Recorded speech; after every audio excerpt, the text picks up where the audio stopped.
والذين يؤمنون بما أنزل إليك وما أنزل من قبلك وبالآخرة هم يوقنون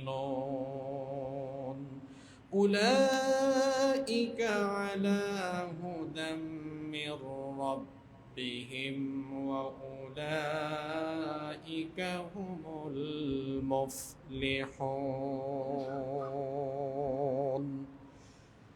صدق الله العظيم। সকল প্রশংসা এবং কৃতজ্ঞতা মহামহিয়ান আল্লাহ সুবহানাহু ওয়া তাআলার জন্য, যিনি আমাদেরকে সুস্থতার সাথে বাঁচিয়ে রেখে সপ্তাহের শ্রেষ্ঠ দিন জুমার দিনে আমাদেরকে সবার আগে মসজিদে সমবেত হয়ে আলোচনায় সামিল হওয়ার তৌফিক দান করেছেন, সুযোগ দান করেছেন। সেজন্যে আমরা আমাদের হৃদয় রিংড়ানো সকল ভালোবাসা, আবেগ, অনুভূতিকে উজাড় করে দিয়ে খুশি মনে প্রাণবন্ত আওয়াজে উচ্চ কণ্ঠে কালিমাতুশ শুকর আদায় করে আমরা সকলেই পড়ছি আলহামদুলিল্লাহ। দুরুদ এবং সালাম পেশ করছি সর্বকালের সর্বযুগের সর্বশ্রেষ্ঠ মহামানব নবিয়ুনা ওয়া সাইয়্যিদুনা ওয়া কুদওয়াতুনা মুহাম্মাদুর রাসূলুল্লাহ সাল্লাল্লাহু আলাইহি ওয়াসাল্লামের প্রতি, যাকে আল্লাহ তাআলা রহমাতাল লিল আলামিন হিসেবে এ ধরার বুকে প্রেরণ করেছেন। আল্লাহুম্মা সাল্লি ওয়া সাল্লিম ওয়া বারিক আলা নাবিয়্যিনা মুহাম্মাদ সাল্লাল্লাহু আলাইহি ওয়াসাল্লাম। সম্মানিত মুসল্লিবৃন্দ,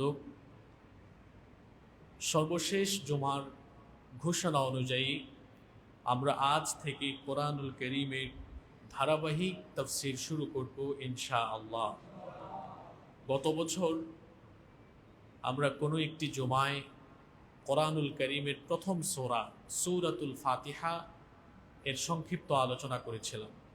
আজকে আমরা পরবর্তী সূরা এবং কোরআনুল কারীমের দীর্ঘতম সূরা সূরাতুল বাকারা শুরু করব ইনশাআল্লাহ। কোরআনুল কারীম এটি মহান আল্লাহ তাআলার পক্ষ থেকে আমাদের জন্য হিদায়াতের মহাগ্রন্থ। কোরআনুল কারীম হচ্ছে মহান আল্লাহর বাণী। কোরআনে কারীমে সন্নিবেশিত আল্লাহর বাণীসমূহ মোট 114টি সূরায় বিন্যাস করা হয়েছে। প্রত্যেকটি সূরার আলাদা আলাদা নাম আছে।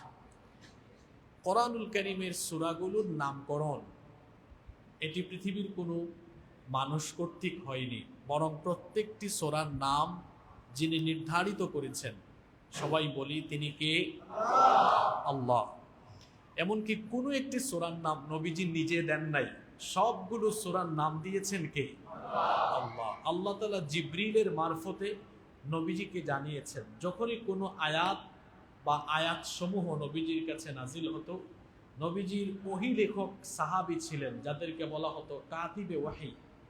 সেই ওহী লেখক সাহাবীদেরকে ডেকে নবী বলতেন যে এই আয়াতগুলো অমুক সূরার অন্তর্ভুক্ত, তোমরা এই আয়াতগুলো অমুক সূরার আয়াত হিসাবে লিখে রাখো।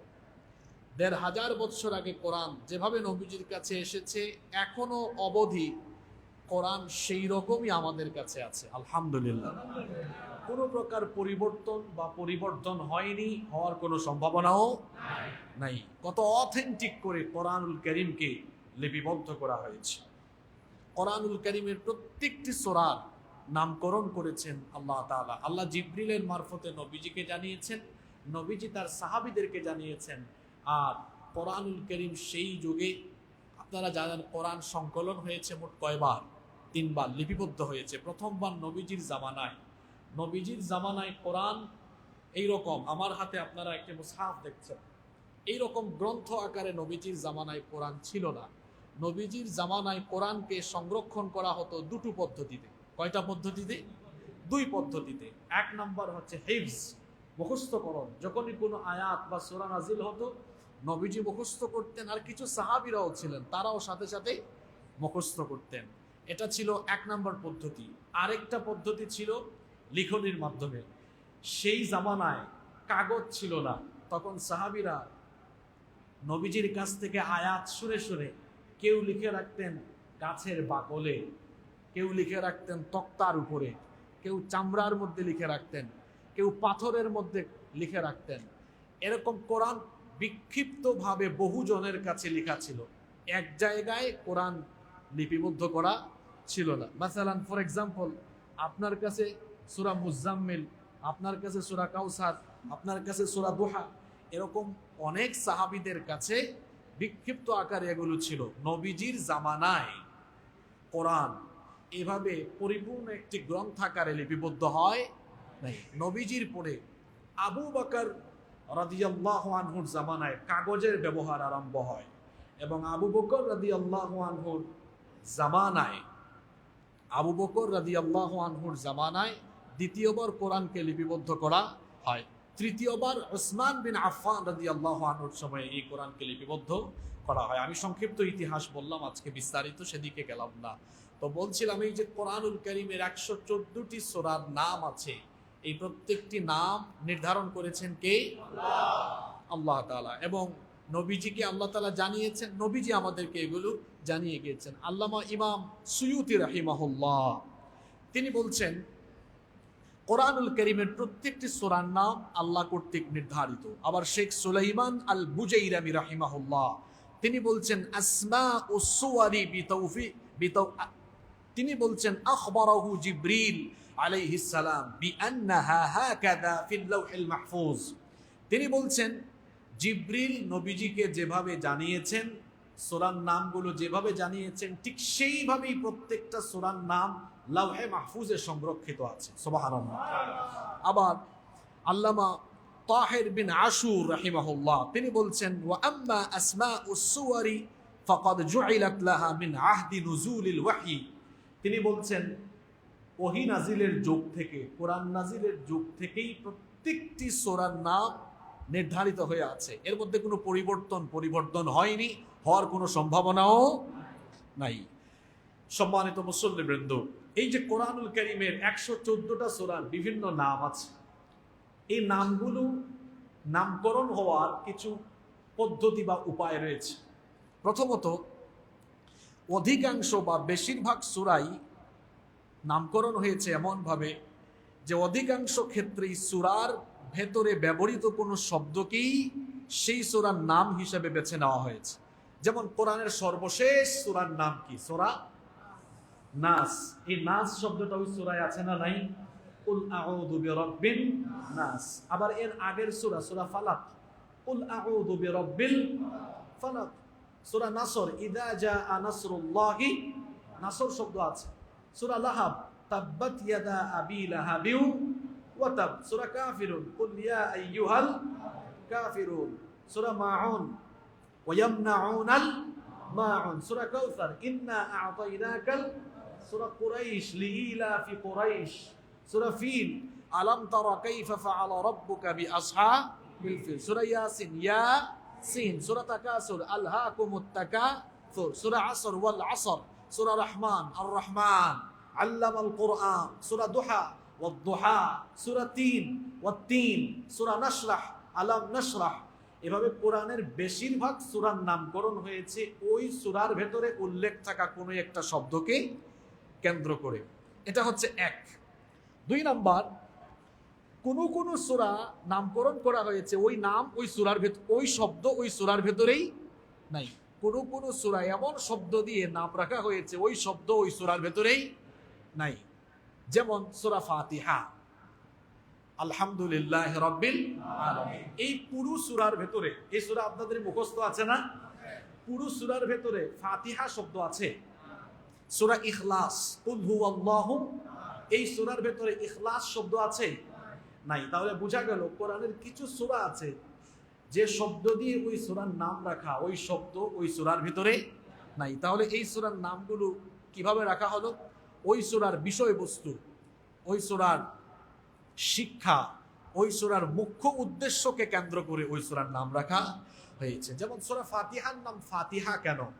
ফাতিহা এটার অর্থ হচ্ছে আপনার যা দিয়ে কোনো কিছু উদ্বোধন হয়, যেটা দিয়ে কোনো কিছু শুরু করা হয়, আরবিতে ওটাকে বলে ফাতিহা, যেহেতু এই সূরা দিয়ে কোরআন শুরু হয়, কোরআন খুললেই প্রথমে যে সূরা, সেই সূরার নাম সূরাতুল, যেহেতু এটি কোরআনের শুরুতে অবস্থিত, এই জন্য এই সূরার নাম দেওয়া হয়েছে সূরাতুল ফাতিহা। আবার সূরা ইখলাস, এই সূরার নাম ইখলাস কেন?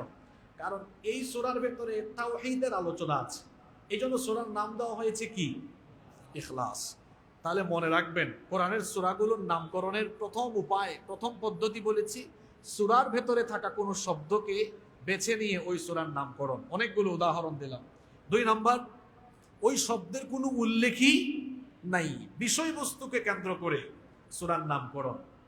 3 নাম্বার হলো বিশেষ কোনো ঘটনাকে কেন্দ্র করে সূরার নাম রাখা, যেমন আজকের সূরা সূরাতুল, সবাই বলেন সূরাতুল বাকারা। আসলে আজকে থেকে আমাদের যে আলোচনা শুরু হয়েছে, এটা ক্লাসের মতো, এটা ক্লাসের মতোই ধারাবাহিকভাবে আপনারা থাকলে আপনারাও উপকৃত হবেন ইনশাআল্লাহ। আজকের আলোচ্য সূরার নাম সূরাতুল বাকারা। এই সূরার নাম বাকারা কেন? এই সূরার ভেতরে বাকারা শব্দের যেমন উল্লেখ আছে, ঠিক তেমনি বাকারা সংক্রান্ত একটা ঘটনাও আছে। বাকারা শব্দের অর্থ হচ্ছে গাভী। এই সূরার মধ্যে গাভী সংক্রান্ত একটা চমকপ্রদ ঘটনা আছে, ওই ঘটনাকে কেন্দ্র করে এই সূরার নাম রাখা হয়েছে।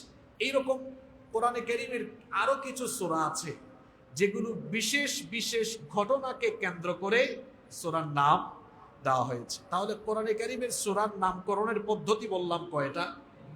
জোরে বলি কয়টা? 3টা। এবার আসেন, আজকে যে সূরা আমরা শুরু করছি, এই সূরার প্রাথমিক কিছু তথ্য, প্রাইমারি ইনফরমেশন আমরা জেনে নিই।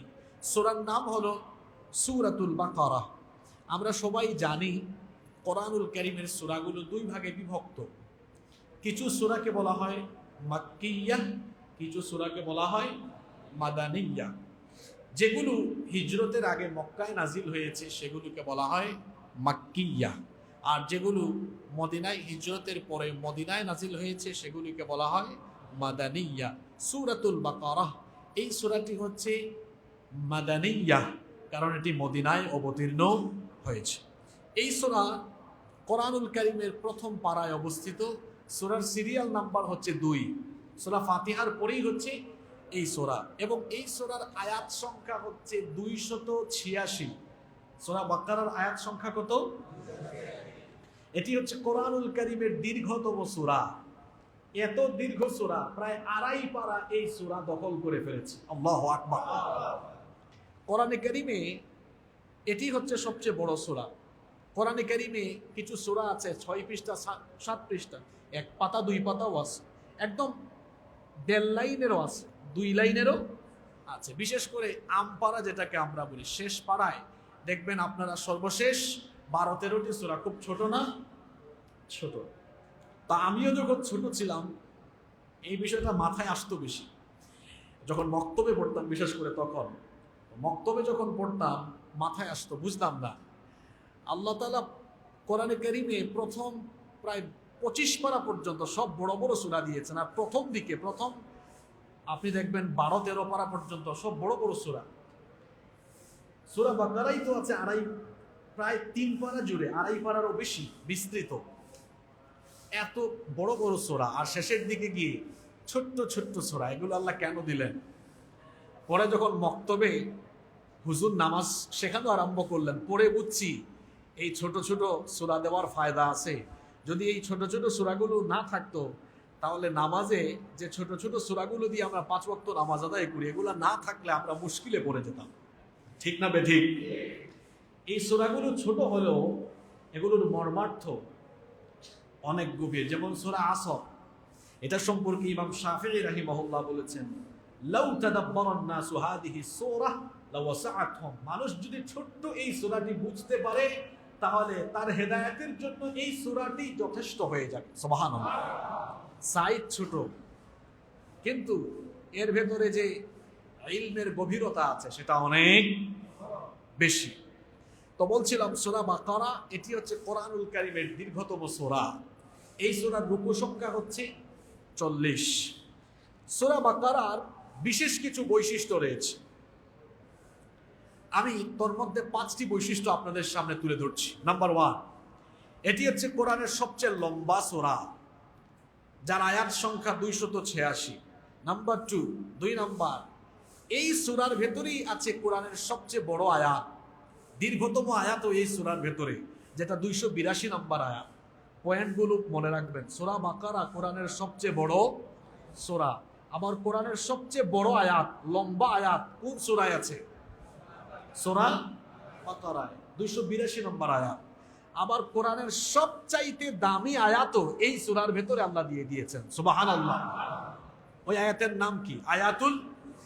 আয়াতুল কুরসি। কুরসি মানে কি?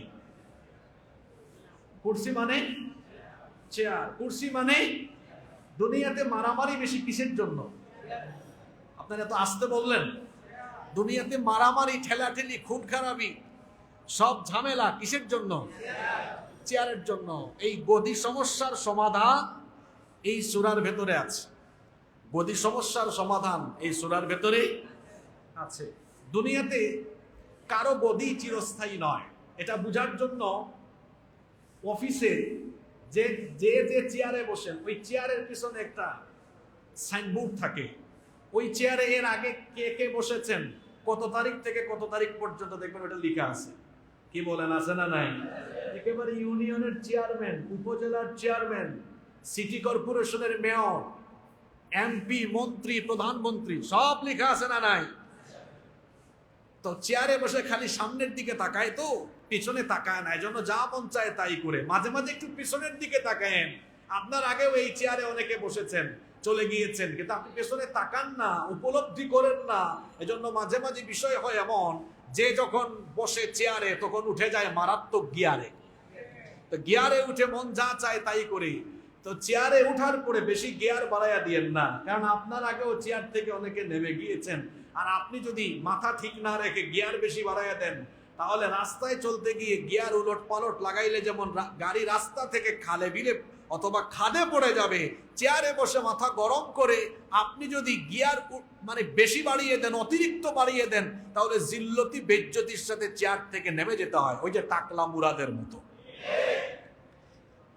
কোরআনের সবচাইতে দামি আয়াত এই সূরার ভেতরে আছে।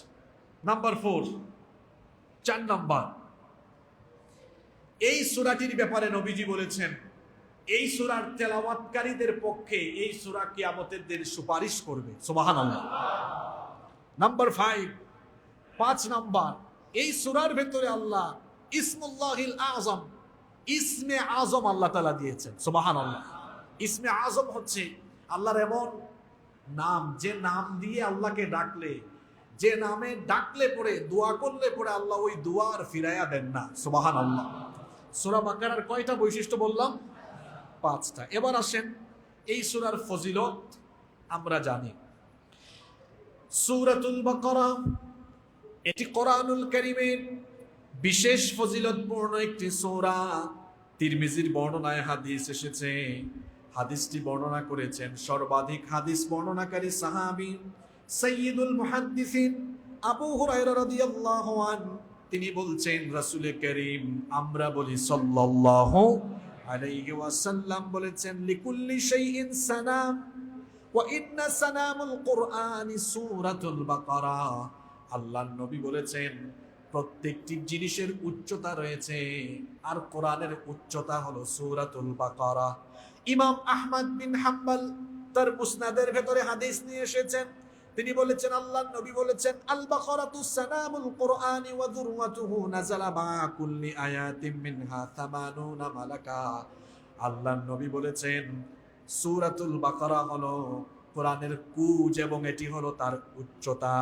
শুধু তাই নয়, সূরা বাকারা হলো এমন ফজিলতের সূরা, এই সূরার প্রত্যেকটা আয়াত যখন নাজিল হয়েছে, প্রত্যেকটা আয়াতের সাথে আল্লাহর 80 জন ফেরেশতা ঊর্ধ্ব গগন থেকে জমিনে নাজিল হয়েছে। প্রত্যেকটা আয়াতের সাথে 80 জন ফেরেশতা নাজিল হয়েছে। সুবহানাল্লাহ। কি দামি সূরা! এই সূরার ফজিলতের ব্যাপারে আরো হাদিস বর্ণিত হয়েছে। মুসনাদে আহমদ, মুসলিম, তিরমিজি এবং নাসাঈ, বিখ্যাত হাদিসের এই 4টি গ্রন্থে এই হাদিস বর্ণিত হয়েছে। সাইয়্যিদুল মুহাদ্দিসিন আবু হুরায়রা রাদিয়াল্লাহু আনহু এই হাদিসের বর্ণনাকারী সাহাবী, তিনি বলছেন আল্লাহর নবী বলেছেন, লা তাজআলু বুয়ুতাকুম কুবুরা, তোমরা তোমাদের ঘরকে কবর বানিয়ে ফেলো না। ফা ইন্নাল বাইতাল্লাযী তুকরাউ ফীহি সূরাতুল বাকারা লা ইয়াদখুলুহু শাইতান। আল্লাহর নবী বলেছেন, ঘরের মধ্যে সূরাতুল বাকারা তেলাওয়াত করো, কারণ যে বাসা বাড়িতে যে ঘরে সূরা বাকারা পড়া হয়, তেলাওয়াত হয়, ওই ঘরে শয়তান থাকতে পারে না, ওই ঘর থেকে শয়তান পালিয়ে যায়। ওয়া ফি রিওয়ায়াতিন উখরা, অন্য রিওয়ায়াতে এসেছে, ইবনে মাসউদ থেকে হাদিস বর্ণিত হয়েছে রাদিয়াল্লাহু আন, আল্লাহর নবী বলেছেন, মা মিন বাইতিন তুকরাউ ফীহি সূরাতুল বাকারা ইল্লা খরাজা মিনহু শাইতানু ওয়া লাহু দুরাত। আল্লাহর নবী বলেছেন, যখন কোনো বাড়িতে সূরা বাকারা তেলাওয়াত হয়, ওই বাড়ি থেকে সূরা বাকারার তেলাওয়াত শুনে শয়তান তার গুজ্জদার দিয়ে বায়ু নিঃসরণ করতে করতে বাড়ি থেকে পালিয়ে যায়। অনেকের বাসা বাড়িতে তাবিজ দেখা যায়, দরজায় তাবিজ লটকিয়ে রেখেছে, ড্রয়িং রুমে তাবিজ, ডাইনিং রুমে তাবিজ, বেডরুমে তাবিজ। কেন? শয়তান বা জিনভূত যেন ঘরে না থাকতে পারে। আর নবীজি প্রেসক্রিপশন দিলেন, ঘরের ভিতরে সূরা বাকারা তেলাওয়াত করো। সূরা বাকারার তেলাওয়াত শুনে শয়তান, জিনভূত গুজ্জদার দিয়ে বায়ু নিঃসরণ করতে করতে পালিয়ে যায়। সুবহানাল্লাহ। ঘরের মধ্যে কোন সূরা পড়বেন? সূরাতুল বাকারা, খুব ফজিলতের সূরা। চলেন আমরা আজকে এই সূরার প্রথম 5টি আয়াতের তাফসীর জেনে, উপলব্ধি করে, এই আয়াতগুলোর শিক্ষা নিয়ে আমরা আজকে বাসায় ফিরবো ইনশাআল্লাহ। আল্লাহ তাআলা সূরাটি শুরু করলেন এভাবে, যারা পারেন জবান খুলে আমার সাথে পড়েন, আলিফ লাম মিম যালিকাল কিতাবু লা রাইবা ফীহি হুদাল লিল মুত্তাকিন। আলিফ লাম মিম, আলিফ লাম মিম, কয়টা অক্ষর? কোরআন এমন এক বরকতের কিতাব, এই যে 3টা অক্ষর যে তেলাওয়াত করবে, প্রতি অক্ষরে 10, 3 × 30 নেকি আল্লাহ তার আমলনামায় দান করে দিবেন। সুবহানাল্লাহ। আলিফ লাম মিম, এটার অর্থ কি আমরা কেউ জানি? কেউ জানি না। এগুলোকে বলা হয় হরুফে মুকাত্তাআত, বিচ্ছিন্ন অক্ষর সমূহ। কোরআনে কারীমে মোট সূরার সংখ্যা হলো 114টা। এর মধ্যে 29টি সূরা শুরু হয়েছে এরকমের বিচ্ছিন্ন কিছু অক্ষর দিয়ে, যেগুলোকে বলা হয় হরুফে মুকাত্তাআত। যেমন সূরা ইয়াসিন শুরু হয়েছে হরুফে মুকাত্তাআত দিয়ে, ইয়াসিন। আবার সূরা মারইয়াম শুরু হয়েছে কাফ হা ইয়া আইন সাদ। তো এই যে হরুফে মুকাত্তাআত, এগুলো 29টা সূরার শুরুতে এসেছে। কয়টা সূরার শুরুতে এসেছে? কোন কোন সূরায় একটা অক্ষর। যেমন কোরআনের 50 নম্বর সূরা, সূরা কফ, হাফেজ সাহেবরা জানেন একটা অক্ষর দিয়ে শুরু হয়েছে না? কফ ওয়াল কুরআনিল মাজিদ। সূরা কলম শুরু হয়েছে কিভাবে? একটা অক্ষর দিয়ে, নুন দিয়ে, নুন ওয়াল কলামি ওয়া মা ইয়াসতুরুন। কোথাও কোথাও আবার 2 অক্ষর, যেমন তহা, হামিম, আছে না? আছে। কোথাও কোথাও আবার 3 অক্ষর, যেমন আলিফ লাম মিম, তাসিন মিম। এরপরে কোথাও কোথাও আবার 4 অক্ষর, যেমন আলিফ লাম মিম সাদ, আছে না? কোথাও কোথাও 5 অক্ষর, কাফ হা ইয়া আইন সাদ। কয় অক্ষর? 5 অক্ষর। তাহলে 1 অক্ষর থেকে 5 অক্ষর পর্যন্ত আছে। 114টা সূরা কোরআনে আছে, তার মধ্যে 29টা সূরা শুরু হয়েছে এরকম বিচ্ছিন্ন অক্ষর দিয়ে, যেগুলোকে বলা হয় হরুফে মুকাত্তাআত। প্রায় সকল মুফাসসিরগণ এই সূরাগুলোর, যেগুলো হরফে মুকাত্তাআত দিয়ে শুরু হয়েছে, এগুলোর ব্যাখ্যায় তারা লিখেছেন, আল্লাহু আ'লামু বিমুরাদিহি বিযালিক। এগুলো দ্বারা কি উদ্দেশ্য, এগুলোর ব্যাখ্যা কি, আমরা কেউ জানি না, শুধু জানেন কে? আল্লাহ। শুধু জানেন। এজন্য রব্বুল আলামিন কোরআনুল কারীমের 3 নম্বর সূরা, সূরাতুল বাকারা, সূরাতু আলে ইমরানের 7 নম্বর আয়াতে বলছেন, হুয়াল্লাযী নাযালা আলাইকাল কিতাবা মিনহু আয়াতুম মুহকামাতুন হুন্না উম্মুল কিতাবি ওয়া উখরু মুতাশাবিহাত। তিনি হচ্ছেন সেই সুবহান সত্তা যিনি আপনার উপরে এই কিতাব নাজিল করেছেন। এই কিতাবের কিছু আয়াত হচ্ছে মুহকাম, মানে যেগুলোর হুকুম স্পষ্ট, অর্থ বোঝা যায়, যেগুলোর ব্যাখ্যা বোঝা যায়। যেমন আল্লাহ কোরআনে বলেছেন আকিমুস সালাহ, নামাজ আদায় করো। এটার অর্থ বোঝা যায় কি যায় না? এটা মুহকাম, হুকুম স্পষ্ট। আল্লাহ বলেছেন যাকাত দাও, এই আয়াতটাও মুহকাম, কারণ হুকুম স্পষ্ট। কোরআনে কারীমের বেশিরভাগ অধিকাংশ আয়াত হলো মুহকাম। আল্লাহ তাআলা এই আয়াতে বলছেন হুন্না উম্মুল কিতাব, এগুলো হলো কিতাবের বেসিক অংশ, মূল অংশ। ওয়া উখারু মুতাশাবিহাত, আর কোরআনের বাকি অংশ, কিছু অংশ হলো মুতাশাবিহ, যেগুলোর অর্থ বোঝা যায় না। যেমন আলিফ লাম মিম, ইয়াসিন, তাসিম মিম, এগুলোর অর্থ বোঝা যায় না। আল্লাহ তাআলা বলছেন فَأَمَّا الَّذِينَ فِي قُلُوبِهِمْ زَيْغٌ فَيَتَّبِعُونَ مَا تَشَابَهَ مِنْهُ ابْتِغَاءَ الْفِتْنَةِ وَابْتِغَاءَ تَأْوِيلِهِ, যাদের অন্তর বাঁকা, যাদের অন্তরে বক্রতা রয়েছে ফিতনা তৈরির উদ্দেশ্যে এবং অপব্যাখ্যা সাধনের লক্ষ্যে মুহকাম আয়াত বাদ দিয়ে মুতাশাবিহ আয়াতের পেছনে তারা লেগে যায়। আল্লাহ তাআলা বলছেন অথচ তারা জানে না। ওয়া মা ইয়ালামু তা'ওয়িলাহু ইল্লাল্লাহ, এই আয়াতগুলোর ব্যাখ্যা একজন ছাড়া আর কেউ জানে না। যিনি এই আয়াতগুলোর অর্থ এবং ব্যাখ্যা জানেন তিনি কে?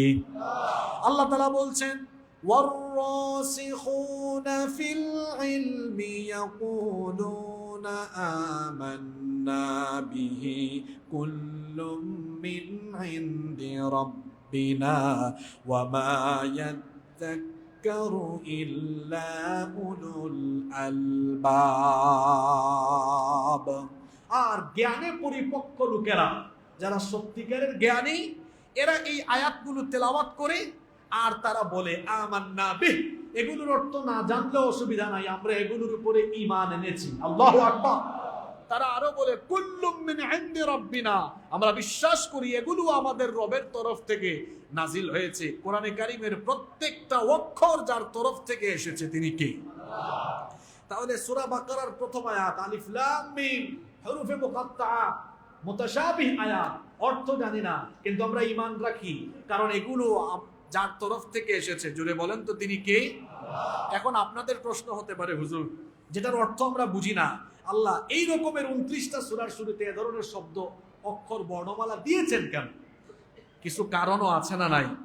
এজন্য গবেষক, মুহাক্কিক উলামায়ে কেরাম এবং পৃথিবীর বিখ্যাত মুফাসসিরগণ তাদের তাফসীরের ভেতরে এর কিছু কারণ উল্লেখ করেছেন। সেখান থেকে কিছু কারণ আমি আপনাদেরকে শোনাই। যেই সমাজে কোরআন নাজিল হয়েছিল ওই সমাজের মানুষের মাতৃভাষা ছিল বাংলা, ইংরেজি না আরবি? জোরে বলেন। এই যে আলিফ লাম মিম, এগুলো তো আরবি বর্ণমালারই 3টা বর্ণমালা, 3টা অক্ষর। যেই যুগে কোরআন নাজিল হয়েছে সেই সমাজের মানুষের ভাষা হলো আরবি, আর যাকে নবুয়ত দেওয়া হয়েছে তার ভাষাও, পুরার ভাষাও আরবি। সুতরাং তিনি কোরআন প্রচার করলে তারা বলতেই পারে যে তুমি এটা নিজে নিজে বানিয়ে রচনা করছো। এজন্য আল্লাহ তাআলা 29টা সূরার শুরুতেই তাদের পরিচিত, কাফিরদের পরিচিত তাদের মাতৃভাষারই কয়েকটা বর্ণমালা দিয়ে আল্লাহ তাআলা কিছু কিছু সূরা দিয়েছেন।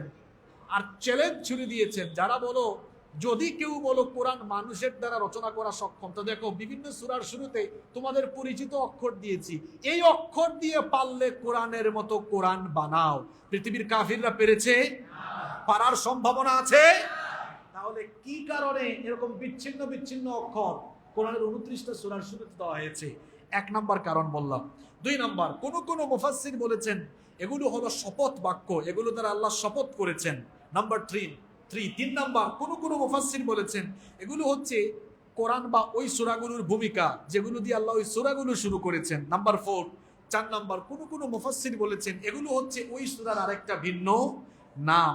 নাম্বার 5 নাম্বার কেউ বলেছেন এগুলো আল্লাহ তাআলারই নাম। নাম্বার 6 নাম্বার কেউ বলেছেন এই যে আলিফ লাম মিম এই 3টা অক্ষর দিয়ে 3টা জিনিস বোঝায়। কোন মুফাসসির বলেছেন আলিফ দিয়ে আনা মানে আমি, হ্যাঁ, তারপরে লাম দিয়ে হচ্ছে আল্লাহ আর মিম দিয়ে হচ্ছে আ'লাম। তাহলে আলিফ লাম মিম মানে হলো আনাল্লাহু আ'লাম। এই জুমলা, এই বাক্যের অর্থ হলো আমি আল্লাহ সব জানতা, আমি আল্লাহ সব জানি। আবার কোন মুফাসসির বলেছেন আলিফ দিয়ে আল্লাহ, লাম দিয়ে জিবরিল, মিম দিয়ে মুহাম্মদ, আমরা বলি সাল্লাল্লাহু আলাইহি ওয়াসাল্লাম। নাম্বার 8 অধিকাংশ মুফাসসিরগণ এগুলো দ্বারা বিভিন্ন অর্থ করলেও কেউ কোনো একটি নির্দিষ্ট অর্থকে গ্রহণ করতে পারেন নাই, বরং তারা সকলেই বলেছেন এগুলো দিয়ে ইয়াতাহাদ্দা বিহ, আল্লাহ চ্যালেঞ্জ ছুড়ে দিয়েছেন যে জাহেলি যুগের কাফিররা তোমাদের পরিচিত অক্ষর দিয়ে কোরআনের বিভিন্ন সূরা শুরু হয়েছে, পারলে তোমাদের পরিচিত এই অক্ষর দিয়ে কোরআনের মতো কোরআন বানাও। তারা পারে নাই, কিয়ামত পর্যন্ত পারার কোনো সম্ভাবনাও নাই। তাহলে আলিফ লাম মিম এটি দিয়ে কেন সূরা শুরু হলো, এর কারণগুলো বললাম। এরপরে আসুন পরের আয়াতে আল্লাহ কি বলছেন। পরের আয়াতে আল্লাহ তাআলা বলছেন যালিকাল কিতাবু লা রাইবা ফীহি হুদাল লিল মুত্তাকিন। এটি সেই কিতাব যার মধ্যে কোনো প্রকার সন্দেহ নাই। যালিকাল কিতাবু লা রাইবা ফীহি, এটি সেই কিতাব যার মধ্যে কোনো সন্দেহ নাই। আল্লাহু আকবার। পৃথিবীতে কোরআন ছাড়া যে কোনো বই আপনারা হাতে নিলে দেখবেন বইয়ের লেখক বা প্রকাশক তারা বইয়ের শুরুতেই লিখে দেন যদি কোনো প্রিন্টিং মিস্টেক অথবা স্পেলিং মিস্টেক বা যে কোনো ধরনের তথ্যগত বিভ্রাট যদি পাওয়া যায় আমাদেরকে দয়া করে জানাবেন। পরবর্তী সংস্করণে, পরবর্তী প্রকাশে আমরা এগুলো সংশোধন করে দিব। পৃথিবীতে এই একটা কিতাব ব্যতিক্রম, এই কিতাবের শুরুতে এমন কোনো কথাবার্তা নাই। আপনারা কি কোরআন খুলে পেয়েছেন যে এমন কিছু লেখা আছে ফজমিয়া মসজিদের মুসল্লিগণ আপনারা যখন কোরআন পড়া আরম্ভ করবেন কোথাও ভুল টুল পাইলে আল্লাহ তাআলাকে জানায়া দিয়েন, একটু পরে আল্লাহ ঠিক করে দিবেন, এরকম কোনো কথাবার্তা কোরআনে আছে? জোরে বলেন আছে? বরং আল্লাহ তাআলা সকল প্রকার অক্ষমতা দুর্বলতা থেকে তিনি যে মুক্ত এর প্রমাণ পাওয়া যায় কোরআন খুললেই। তিনি শুরুতেই তা পরিচয় দিয়েছেন, আমি এমন এক সত্তা, তোমাদেরকে এমন কিতাব দিয়েছি এই কিতাবের ভেতরে বিন্দুমাত্র কোনো সন্দেহ করারও অবকাশ নাই। সুবহানাল্লাহ।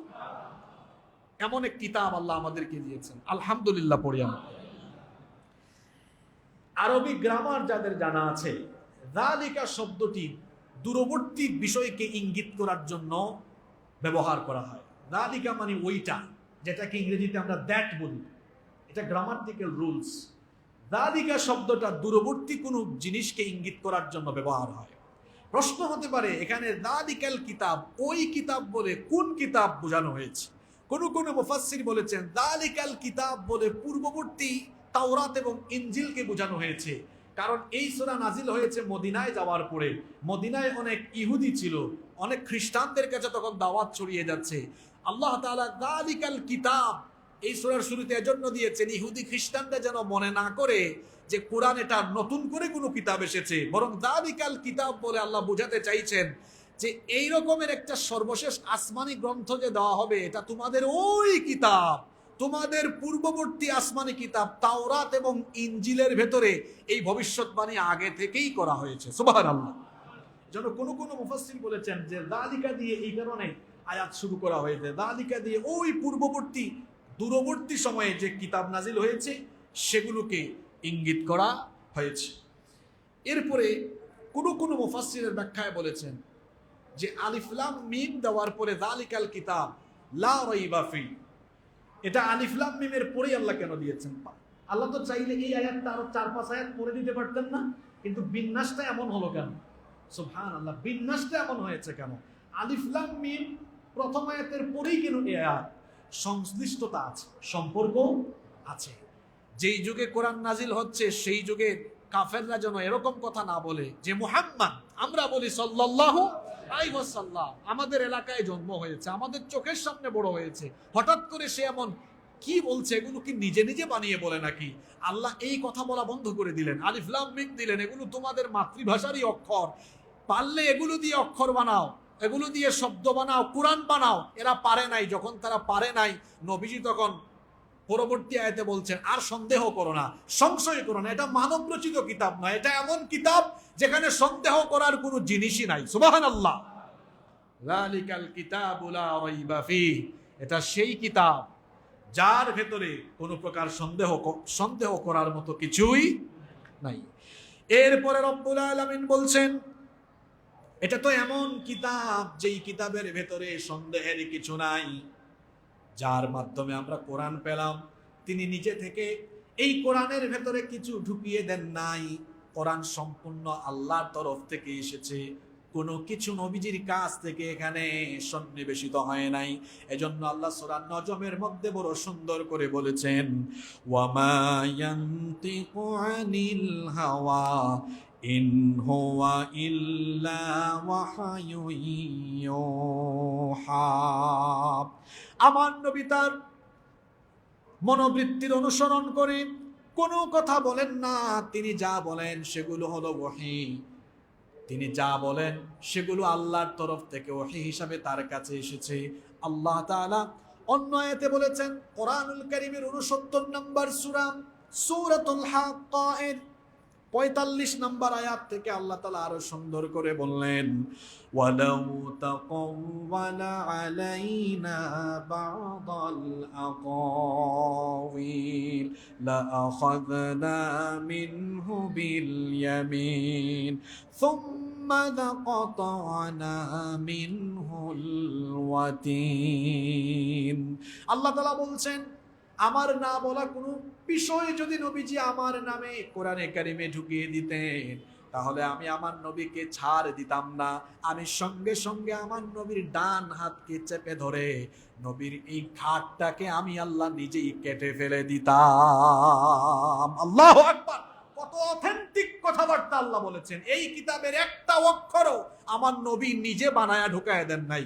যালিকাল কিতাবু লা রাইবা ফি, এটা সেই কিতাব যেখানে তোমরা সন্দেহ করার মতো কিছুই পাবা না। সুবহানাল্লাহ। এটা কিসের কিতাব? এটা হচ্ছে হিদায়াতের কিতাব। এটা সকল সেক্টরের মানুষকে হেদায়াত দিবে। যদিও এই কোরআন ছন্দময়, যারা কবিতা পছন্দ করেন, অনেকে কবিতা লিখে কবিতা পড়ে, কবিতা পছন্দ করে, তারা কোরআন পড়ে মজা পাবে। কারণ the entire Quran has been presented in poetic form. গোটা কোরআনকে আল্লাহ ছন্দময় করে আগের আয়াতের সাথে পরের আয়াতের ছন্দ মিল দিয়ে আল্লাহ দিয়েছেন। আপনি অবাক হবেন, কোরআনের প্রথম পৃষ্ঠা থেকে শেষ পৃষ্ঠা পড়েন, আপনারা হয়তো বিষয়টা কোনোদিন মাথা খাটায় দেখেন নাই, আগের আয়াতের সাথে পরের আয়াতের ছন্দগত মিল আছে। সুবহানাল্লাহ কইতে ইচ্ছা করে না আপনাদের? বলেন, কুল আউযু বিরাব্বিল ফালাক মিন শাররি, আগের আয়াতেও কাফ, পরের আয়াতেও কুল আউযু বিরাব্বিন নাস, পরের আয়াত মালিকিন ইলাহিন। সূরা ইখলাস পড়েন, কুল হুয়াল্লাহু আল্লাহুস, কি মিল আছে? হ্যাঁ, পড়েন সূরা কাফিরুন, কুল ইয়া আইয়ুহাল লা আ'বুদু মা, মিল আছে তো? সূরা রহমান পড়েন, আর রহমান আল্লামাল কুরআন খালাকাল। সূরা ইনফিতার পড়েন, ইদাস সামাউন ফাতারাত ওয়া ইদাল কাওয়াকিবু ইনতাসারাত।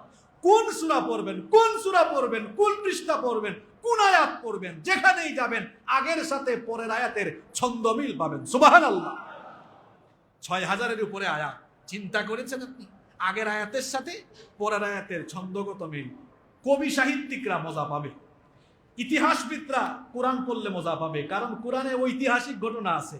২,০০০, ৩,০০০, ৪,০০০, ৫,০০০, ৬,০০০ বছর আগের কাহিনী কি নাই তো? ফেরাউন কি এই কয়েকশো বছর আগের লোক নাকি? তারপরে নমরুদের কাহিনী, আদম সৃষ্টির কাহিনী, মহাবিশ্ব সৃষ্টির কাহিনী, এমনকি ভবিষ্যতের কাহিনী। বলবেন হুজুর ভবিষ্যতের কাহিনী, কিয়ামত এটা অতীত না ভবিষ্যৎ? এটাও আছে না নাই? এটা অতীতের কাহিনী সম্বলিত কিতাব, ভবিষ্যতের কাহিনী সম্বলিত কিতাব। তারপরে যারা বিজ্ঞান মনস্ক তারাও কোরআন পড়ে মজা পাবে, কারণ কোরআনের ৮ ভাগের ১ ভাগ শুধু বিজ্ঞান নিয়ে আলোচনা। সুবহানাল্লাহ পড়বেন না? তাই বলে কোরআনকে আমরা বিজ্ঞানের কিতাব বলতে পারবো না।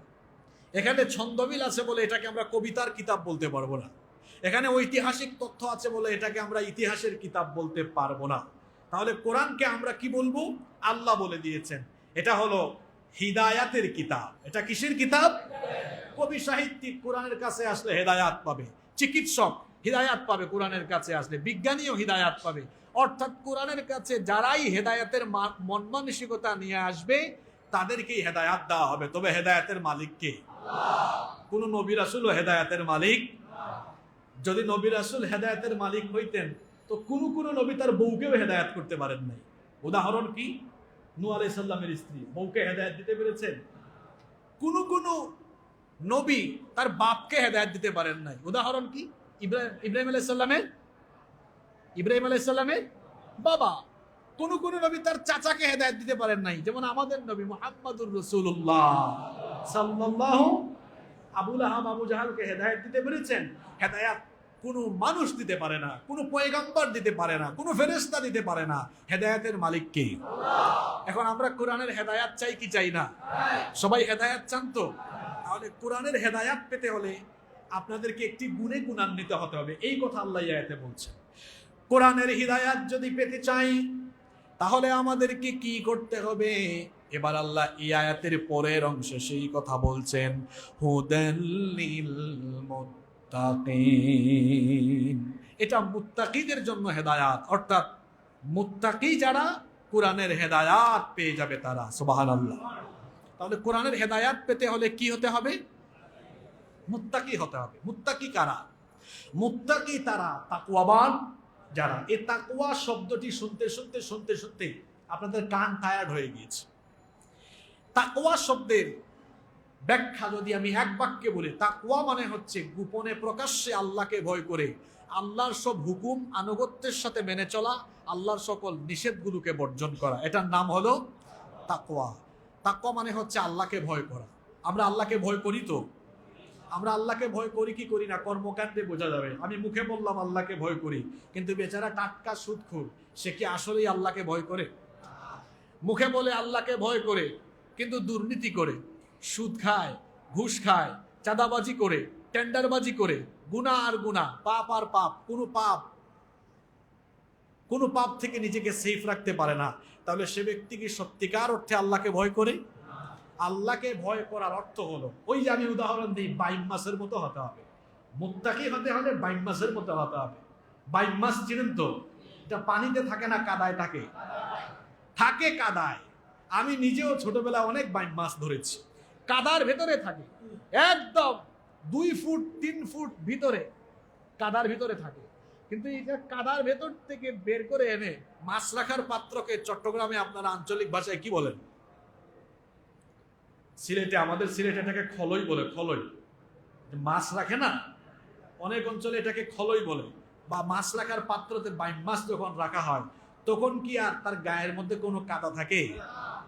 মুত্তাকি ব্যক্তির স্বভাব হবে এমন, ওই বাইম মাছের মতো। বাইম মাছ কাদায় থাকে কিন্তু কাদা তার গায়ে লাগে না। মুত্তাকি পাপে পরিপূর্ণ সমাজের ভেতরে থাকবে, পাপ তাকে টাচ করবে না, পাপ থেকে সে সেফ থাকবে। সুবহানাল্লাহ। তাহলে কোরআন থেকে হেদায়াত পেতে হলে যে গুণে গুণান্বিত হতে হবে সেই গুণের নাম হলো তাকওয়া। এবার মুত্তাকি কারা? মুত্তাকি তো লিবাস দিয়ে বোঝা যায় না। তাকওয়া থাকার জায়গা হলো, নবীজি বলেছেন আত-তাকওয়া হাহুনা, তাকওয়া থাকার জায়গা হলো এই অন্তর। আর মুত্তাকিদের গুণাবলী আল্লাহ কোরআনের বিভিন্ন জায়গায় বড় সুন্দর করে আল্লাহ তাআলা তুলে দিয়েছেন। তবে আজকে যে 5টি আয়াত আমরা আলোচনা করছি, এই আয়াতগুলোতে আল্লাহ তাআলা মুত্তাকিদের 5টি পরিচয়, 5টি বৈশিষ্ট্য তুলে দিয়েছেন। কয়টা পরিচয়? এই 5টি গুণে গুণান্বিত হতে পারলে আল্লাহ তাআলা আমাদেরকে জান্নাত দান করে দিবেন। এই 5টি গুণ অর্জনের দরকার আছে না নাই? এবার আল্লাহ তাআলা মুত্তাকিদের পরিচয়, মুত্তাকিদের বৈশিষ্ট্য, মুত্তাকিদের গুণাবলী পরের আয়াত থেকে বলছেন। যারা পারেন আমার সঙ্গে পড়েন, আল্লাযীনা ইউমিনুনা বিল গায়বি ওয়া ইউকিমুনাস সালাতা ওয়া মিম্মা রাযাকনাহুম ইউনফিকুন।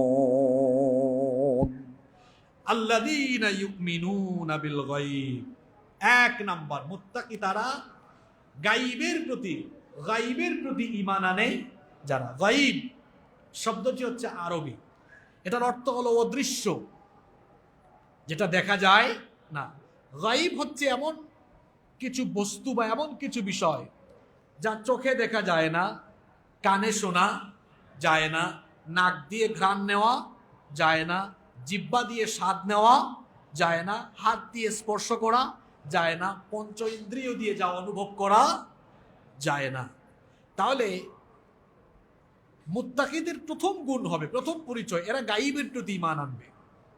এখন কিছু বিষয় আছে চোখে আমরা দেখি না, কানেও শুনি না, কিছু বিষয় আমরা হাত দিয়ে ধরতে পারি না, কিছু বিষয় আছে জিহ্বা দিয়ে স্বাদও নিতে পারি না, নাক দিয়ে ঘ্রাণও পাই না। দুনিয়াতে থাকতে জান্নাতের ঘ্রাণ নাক দিয়ে পেয়েছেন? কথা বলেন। জান্নাতের নিয়ামত বা জান্নাতের ঝরনার কলকল ধ্বনি কান দিয়ে শুনেছেন? আপনি নিজের চোখে জান্নাত জাহান্নাম দেখেছেন? নিজের চোখে আল্লাহকে দেখেছেন? এগুলো হলো গায়ব। এবং এগুলো কি? এগুলো হলো গায়ব। গায়বের এই সকল বিষয় বা তথ্যসমূহ আমরা নবী রাসূলদের মাধ্যমে জেনেছি, বিশ্বাস করেছি, তবে আমরা অযৌক্তিকভাবে বিশ্বাস করি না। আমাদের বিশ্বাসের পেছনে যুক্তি আছে। অনেক নাস্তিক আছে যারা বলে যে আমরা অনেক বুকাশোকা টাইপসের মানুষ, আমরা অত বুকা নই রে, অদৃশ্য বিষয়ের প্রতি আমরা এমনি এমনি ঈমান আনি নাই। যেমন আমাদের রব, তার অস্তিত্ব আমরা চোখে দেখি নাই, কিন্তু আমরা বিশ্বাস করি। আর আমরা এমনি এমনি বিশ্বাস করি না, কারণ আছে। এই যে ক্যামেরা, এটা কি অটোমেটিক চলছে না কেউ অন করে দিয়েছে? জোরে বলেন না কেন? তাহলে কেউ এই ক্যামেরার পেছনে আছে যে ক্যামেরা চালায়। রাস্তায় যে গাড়ি আছে এগুলো কি অটোমেটিক চলে না কেউ একজন চালায়? আকাশে যে বিমান উড়ে এটা কি অটোমেটিক উড়ে না কোনো পাইলট চালায়? এতগুলো ফ্যান মসজিদের ভেতরে চলছে, এগুলো কি অটোমেটিক ঘুরে নাকি কেউ একজন সুইচ দিয়েছে?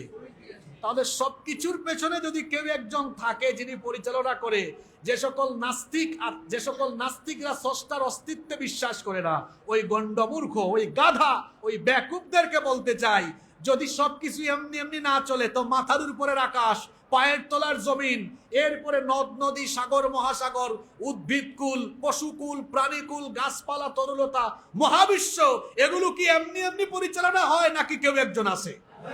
যিনি আছেন তিনি কে? তিনি হচ্ছেন আল্লাহ।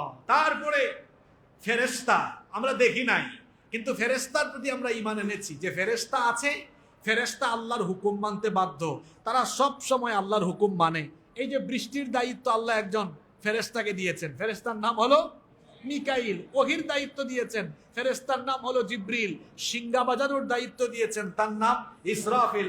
মানুষের বা প্রাণীর জান কবজ করা দায়িত্ব দিয়েছেন, ওই ফেরেশতার নাম আজরাইল। কেন বলেন আপনারা? এখানে আমরা বলতে বলতে মালাকুল মউত, আজরাইল নামটি অশুদ্ধ, এটা হচ্ছে মালাকুল মউত। তাহলে আল্লাহর ফেরেশতা আছেন। এখন এটাও অযৌক্তিক নয়। আমি নাস্তিকরা যদি যুক্তিদার করায় তো যুক্তিও দেওয়া যায়। একটা ফ্যাক্টরি, বিশাল একটা ফ্যাক্টরি, কেউ একা চালায় না, তার অনেক কর্মচারী আছে। তবে ফেরেশতারা আল্লাহ তাআলার কর্মচারী না, ফেরেশতারা হচ্ছে আল্লাহর বাধ্যগত, আল্লাহর অনুগত। আল্লাহ যা বলেন তারা তা মানতে বাধ্য। ফেরেশতা আছে, আমরা দেখি নাই কিন্তু বিশ্বাস করি। তারপরে পরকাল আছে, পরকালও গায়ব, পরকালটাও গায়ব। কবর, জান্নাত, জাহান্নাম, মরার পরে আবার আমরা জীবিত হব, আমরা দেখি নাই কিন্তু আমরা বিশ্বাস। নাস্তিকরা যদি বলে না দেখে বিশ্বাস করলা কেন, ওই নাস্তিককে বলবো, বেটা তুই তোর মায়ের পেটে আসার আগে কিচ্ছু ছিলে না। এক ফুটা স্পাম থেকে যে আল্লাহ তোকে ধাপে ধাপে, এক ফুটা স্পাম থেকে যে আল্লাহ মায়ের পেটে ভ্রূণের বিকাশ সাধিত করে সুন্দর করে বানিয়ে তারপরে মায়ের পেট থেকে বের করে 2 কেজি 3 কেজির বাচ্চাকে, যেই নাস্তিককে এখন আল্লাহ 70 কেজি 80 কেজি বানিয়ে দিয়েছেন, ওই 80 কেজির নাস্তিক মরে যাওয়ার পরে আবার 80 কেজি ওয়েটের নাস্তিককে বুঝি আল্লাহ আবার জিন্দা করতে পারবেন না? পারবেন কিনা? অবশ্যই পারবেন। তাহলে মুত্তাকিদের প্রথম পরিচয় হলো তারা গায়বের প্রতি ঈমান আনবে। কিসের উপরে ঈমান আনবে? গায়বের প্রতি ঈমান আনবে। 2 নম্বর তাদের পরিচয় হলো ওয়ায়ুকিমুনাস সালাহ, তারা সালাত কায়েম করবে। কি কায়েম করবে? কোরআনুল কারীমে আল্লাহ যত জায়গায় সালাতের কথা বলেছেন, কোথাও নামাজ পড়তে, সালাত পড়তে বলা হয়নি, বরং বলা হয়েছে সালাত কায়েম করো। যে সকল শব্দ আল্লাহ দিয়েছেন সেই শব্দগুলো হলো এরকম: আকিমু, প্রতিষ্ঠা করো, অথবা ইউকিমু, তারা প্রতিষ্ঠা করে, অথবা ইকামি, প্রতিষ্ঠা করা। এ ধরনের শব্দ আল্লাহ তাআলা দিয়েছেন। সালাত আদায় করাকে ইকামুস সালাত বলা হয় না। সালাত আদায় করাকে ইকামুস সালাত বলা হয় না। তাহলে সালাত কায়েম করার অর্থ কি? সালাত কায়েম করার অর্থ হলো নামাজ আদায়ের পাশাপাশি নামাজের শিক্ষা, নামাজের বাহিরে বাস্তবায়ন করাটা হলো নামাজ প্রতিষ্ঠা করা। যেমন নামাজের শিক্ষা নিয়ে আমি 2-3 বছর আগে প্রায় 3-4 জুমা টানা আলোচনা করেছিলাম। এটা আমাদের ইউটিউব চ্যানেলেও আছে, হয়তো অনেকের মনেও আছে। নামাজের অনেক শিক্ষা আমরা বলেছিলাম। নামাজে ইমাম সাহেব ইমামতি করেন। ওই ইমাম তেলাওয়াত যদি অশুদ্ধ হয়, ইমামতির যোগ্যতা না থাকলে তাকে কি মসজিদের ইমাম আমরা বানাবো? জোরে বলেন, বানাবো? অযোগ্য ইমামের পেছনে যে ব্যক্তি নামাজ আদায় করে ওই ব্যক্তি নামাজ আদায়কারী, আর যোগ্য ইমামের পেছনে যে ব্যক্তি নামাজ আদায় করে ওই ব্যক্তি নামাজ প্রতিষ্ঠাকারী। কথা বুঝতে পেরেছেন? এই শিক্ষাটা এবার নিয়ে যেতে হবে নামাজের বাহিরে। আমি যেভাবে অযোগ্য কোনো ইমামকে, অযোগ্য কোনো লোককে মসজিদের ইমাম বানালাম না, তেমনি অযোগ্য, অপদার্থ, চরিত্রহীন, বদমাশ, লম্পট, দুর্নীতিবাদ কোনো ব্যক্তিকে আমার সমাজ বা রাষ্ট্রের ইমাম, নেতা আমি বানাবো না। এটা হলো ইকামুস সালাত, নামাজ প্রতিষ্ঠা। নামাজ যেমনি আদায় করে নামাজের বাইরেও তার মন মানসিকতা ঠিক আছে। এমনি নামাজের ভেতরে সব শিক্ষা আছে, এগুলা বলতে গেলে দীর্ঘ আলোচনা। তাহলে নামাজ প্রতিষ্ঠা আর নামাজ আদায় করা এক বিষয় নয়। এজন্য আল্লাহ তাআলা কোরআনুল কারীমের 29 নম্বর সূরা আনকাবুতের 45 নম্বর আয়াতে বলেছেন, ইন্নাস সালাতা তানহা আনিল ফাহশাই ওয়াল মুনকার। নিশ্চয়ই সালাত মানুষকে যাবতীয় অশ্লীল এবং মন্দ কাজ, গর্হিত কাজ থেকে বিরত রাখে।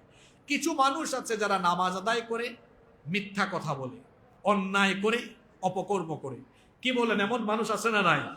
আরে মসজিদেও তো এমন মানুষ আছে, নামাজে সামনের কাতারে থাকে, এলাকা সুদ খাওয়ার বেলায়ও তারা একদম টাটকা সুদখোর হয়ে সামনের কাতারে আছে। এরকম আছে না?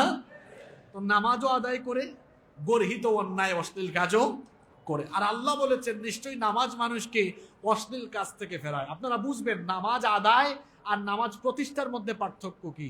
যে ব্যক্তি নামাজ আদায় করার পরে অন্যায় থেকে নিজেকে ফেরাতে পারে না, নবীজি বলেছেন তার নামাজ নামাজি না, সে নামাজ আদায়কারী।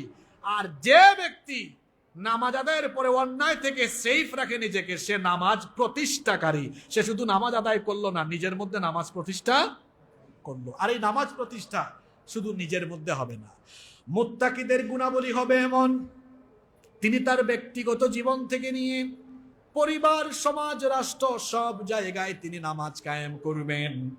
ব্যক্তি জীবনে নামাজ কায়েমের পরে পরিবার জীবনেও আপনি নামাজ কায়েম করবেন।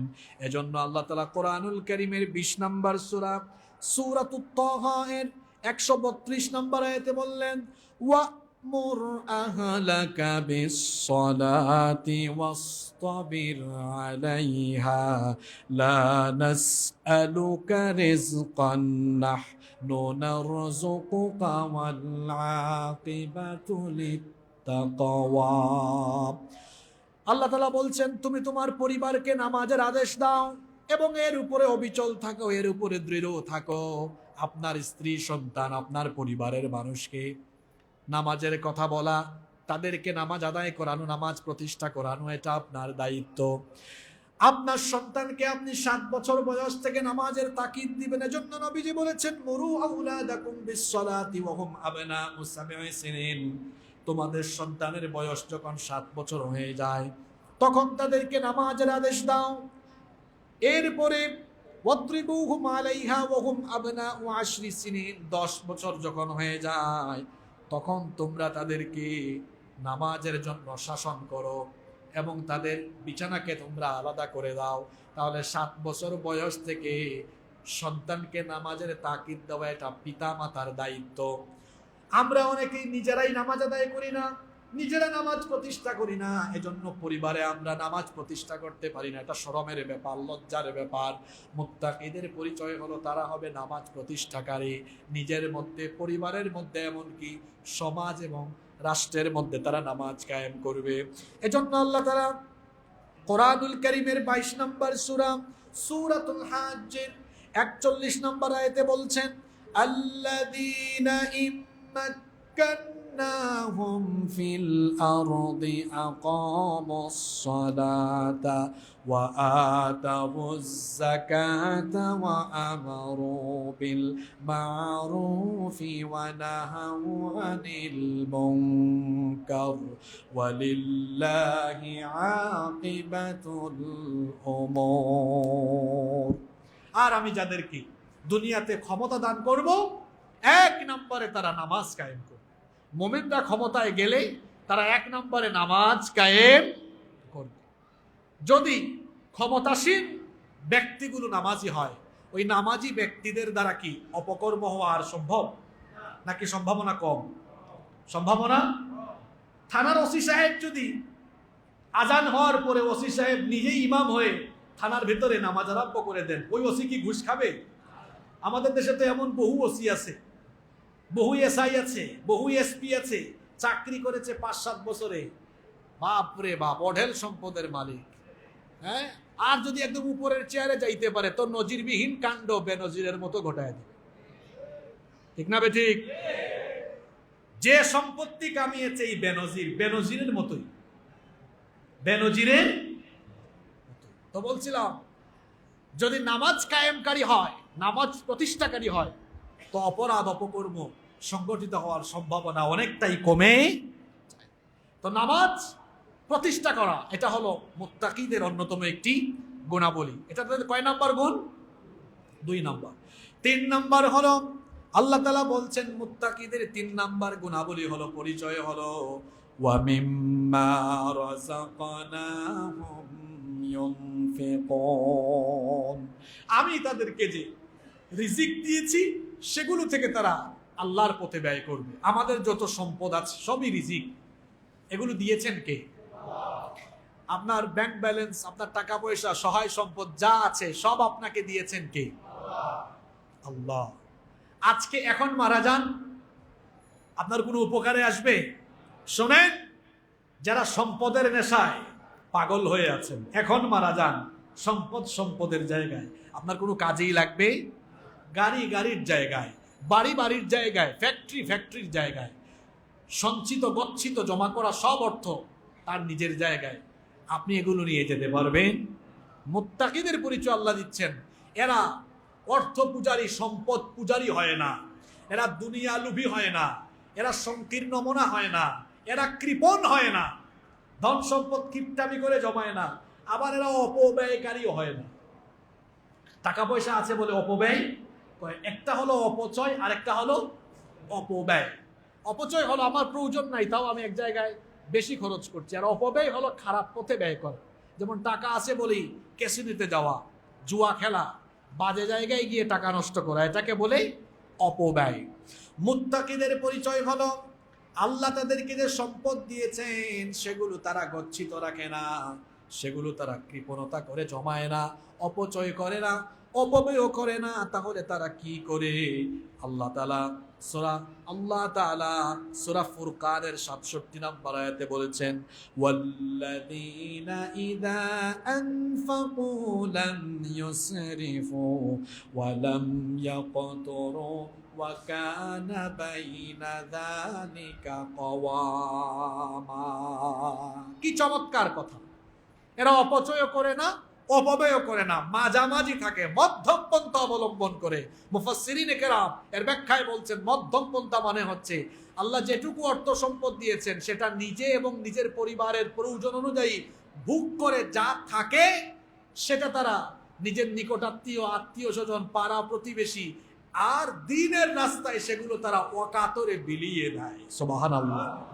সম্পদ জমা করে রাখার মধ্যে তৃপ্তি নাই, সম্পদ নিজের এবং নিজের পরিবারের জন্য খরচ করার পরে সম্পদকে আল্লাহর রাস্তায় বিলিয়ে দেওয়ার মধ্যে তৃপ্তি আছে, মজা আছে। এটা কিপ্টারা বুঝবে না, এটা কৃপণরা বুঝবে না। সম্পদ জমা করে রাখার মধ্যে কোনো মজা, কোনো তৃপ্তি নাই। আসলে একটা উদাহরণ দেই। আপনি নিজের আর নিজের পরিবারের জন্য সম্পদ ভোগ করছেন আর জমাচ্ছেন, আপনি তৃপ্তিটা পান না। তৃপ্তি সম্পদ খরচ করার মধ্যে আছে যে, এটা আমি আপনাকে কয়েকটা উদাহরণ দিয়ে বুঝাই। বাড়ি থেকে বের হয়েছেন, খবর শুনলেন এই এলাকারই এমন এক ব্যক্তি চিকিৎসার অভাবে মারা যাচ্ছে। আপনার কাছে সম্পদ আছে, আল্লাহ আপনাকে দয়া করে দিয়েছেন, আপনি গিয়ে এই 5 লক্ষ টাকার একটা চেক দিলেন।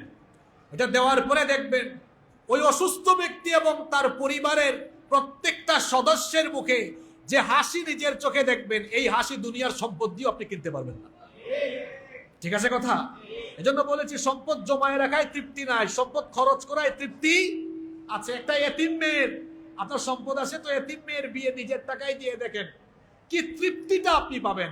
কৃপণতায় তৃপ্তি নাই, সম্পদ খরচ করার মধ্যে তৃপ্তি আছে। অনেক ব্যক্তি আছে, টাকা পয়সা আছে, ছেঁড়া কাপড় পরে, তার স্বভাব ভালো খাবার খায় না, শরীরকে কষ্ট দেয়, এমনকি ভালো কাপড় চোপড়ও পরে না। খরচ করে দেখেন মজা আছে। একটা ভালো কাপড় পরেন, দেখবেন একটা অন্যরকম ফিল আসবে, একটা ভালো লাগা কাজ করবে। ভালো খায়া দেখেন, পেটও শান্তি থাকবে, ভালো লাগবে।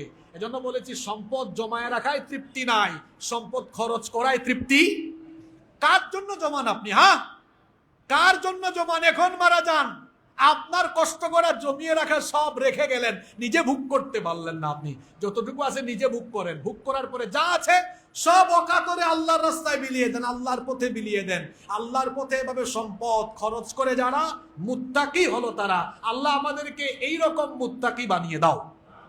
এরপরে 4 নাম্বার, সময় সংক্ষিপ্ত, আমরা সংক্ষেপে বলছি।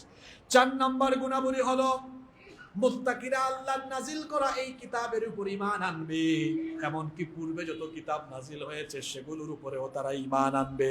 এজন্য আল্লাহ তাআলা বলেছেন, ওয়াল্লাযীনা ইউমিনুনা বিমা উনজিলা ইলাইকা ওয়া মা উনজিলা মিন ক্বাবলিক ওয়া বিল আখিরাতি হুম ইউকিনুন।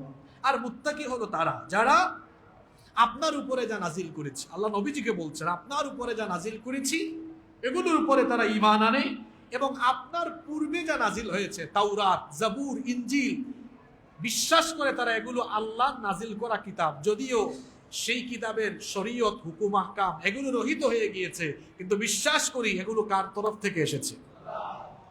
তাহলে মুত্তাকিদের পরিচয় হলো তারা আল্লাহর বিধান, আল্লাহর আইনের এই কিতাবের উপর তারা ঈমান আনবে এবং এই কিতাবকে তারা জীবনে মেনে চলবে।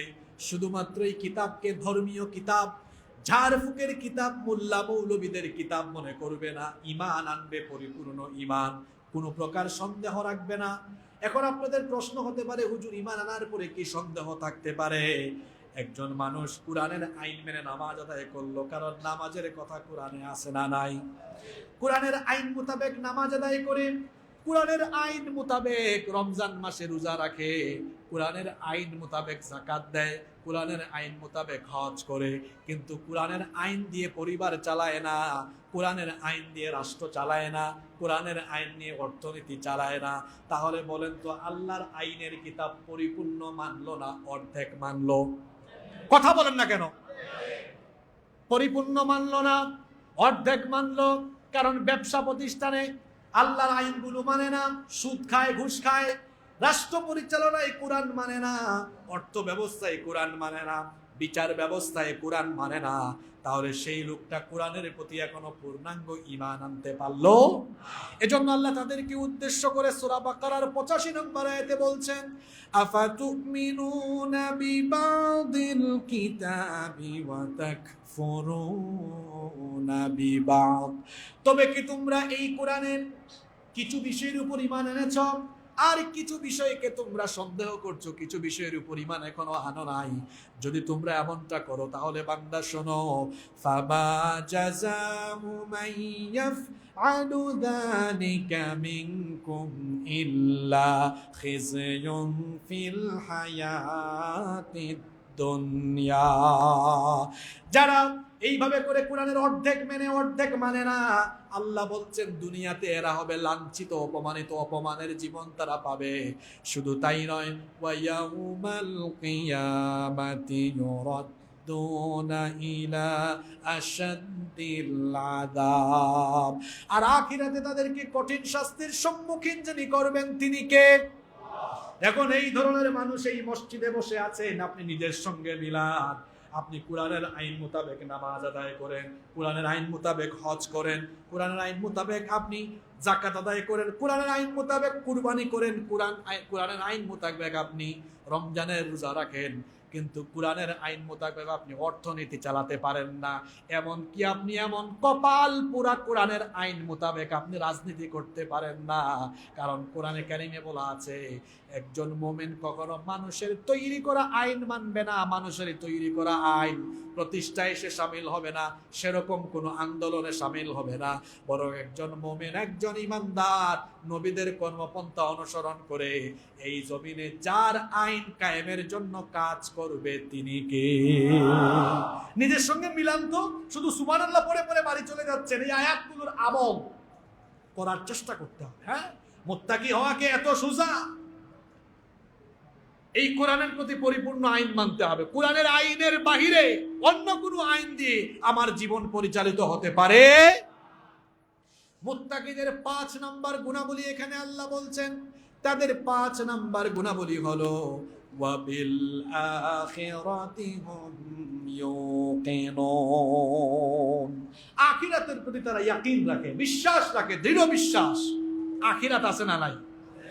মারা যাওয়ার পরে জীবিত আমরা হব কি হব না, এই উপলব্ধি যার ভেতরে আছে ও গুনাহ করবে। মরার পরে আল্লাহ আমাকে জীবিত করে আবার আল্লাহ আমার হিসাব চাইবেন, বিচার করবেন, এই উপলব্ধি নিজের ভেতরে ডেভেলপ যদি করা যায়, তাহলে সকল প্রকার গুনাহ থেকে বেঁচে আখিরাতের জবাবদিহিতা নিয়ে জীবন পরিচালনা করা সম্ভব হবে ইনশাআল্লাহ। এই 5টি গুণাবলীর কথা আল্লাহ বললেন। আল্লাযীনা ইউমিনুনা বিল গায়ব, যারা গায়বের প্রতি ঈমান আনে। আল্লাযীনা ইউমিনুনা বিল গায়ব, যারা গায়বের প্রতি ঈমান আনে। 2 নম্বরে আল্লাহ বললেন ওয়া ইউকিমুনাস সালাহ, সালাত প্রতিষ্ঠা করে। 3 নাম্বার ওয়া মিম্মা রাযাকনাহুম ইউনফিকুন, আল্লাহর দেওয়া রিজিক থেকে ব্যয় করে। 4 নাম্বার হলো ওয়াল্লাযীনা ইউমিনুনা বিমা উনজিলা ইলাইকা ওয়া মা উনজিলা মিন ক্বাবলিক, আল্লাহ যা আমাদের নবীর কাছে নাজিল করেছেন এবং পূর্ববর্তী নবীদের কাছে যা নাজিল হয়েছে সেগুলোর উপর পূর্ণাঙ্গ ঈমান আনা। আর 5 নাম্বার হলো আখিরাতের প্রতি বিশ্বাস রাখা। এই 5টি গুণে গুণান্বিত হবে যারা, মুত্তাকি হয়ে যাবে তারা। আর মুত্তাকি হবে যারা, সুসংবাদ পাবে তারা। সুসংবাদটা কি এবার শুনেন।